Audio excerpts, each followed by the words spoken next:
Originally it was called Albina, and it was the neighborhood that the African American community, when they moved here after 1930 and onward, lived in. There are a number of reasons why, but they lived here, and they lived together with a German community that was a part of the Volga German migration to the United States. As close as I can. Is this better? That's Okay. better. I'm literally touching the microphone now. So it was a community of African Americans and Germans who lived here. I'm going to tell you a little bit about the people and not just the built environment. My family came here fleeing the violence of the Jim Crow South, and they settled in this neighborhood. My great-great-grandmother rented an attic apartment from a German family here and looked west over the steel bridge into the garment district where she would work. She loved this neighborhood because it was freedom and safety for her. It was her first time interacting with white Americans in a way that she felt safe. I mean, literally, people lived under the same roof. And can you imagine living in the Jim Crow South and having lived the life of a sharecropper, and then coming here and having someone white rent you an apartment in their house and to enter and exit out of the same door? It was really a beautiful, fantastic, but poor community.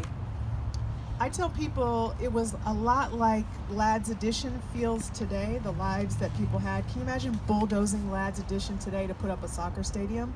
And that's the equivalent of what happened to that community. So our families moved from here once it was taken by eminent domain by PDC. This is the second project PDC embarked on. The first was Keller.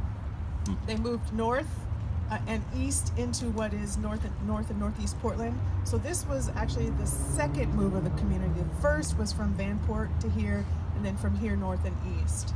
So the people who lived in that community are still alive. My great aunt played in this community. She's 78. She's not that old. And there are a lot of historic connections to this place. So African Americans feel really, really connected to the neighborhood that was called Albina. There were a lot of people who worked in the grain elevator that's still there. There were quite a few African American men who died in that elevator, so their children and grandchildren still, when they cross the steel bridge, think about those people. When African Americans first moved here, they prayed on the banks of the east banks of the Willamette River, so there's a deep connection to the health of the river.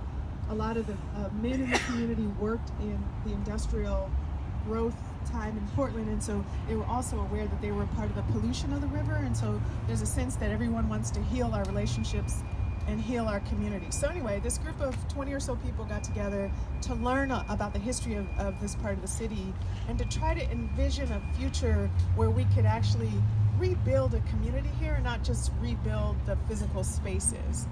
So you'll see, if after we talk, come up closer, but you'll see before pictures of what the neighborhood looked like, and then after the bulldozing. It's quite dramatic, the change, and to me it almost looks like Berlin, East Berlin, or some kind of wartime destruction of a community. The other interesting thing about this community is that the highway exchange was placed here at that time, and it separated the new bulldozed community from Lloyd Center to the east here, and then the other neighborhoods to the north. So it was a combination of the primacy of the car and urban policy in destroying a neighborhood to make way for new buildings. Another interesting point, and I'm going to say this as a Black Portlander, is that this building it presents a complicated feeling for us, in that it's a beautiful architectural monument, but the way we see it is that the homes of Black veterans were bulldozed to build a monument mostly to white veterans. And so this is our Robert E. Lee monument. And we look at it and can appreciate the beauty and wanting to protect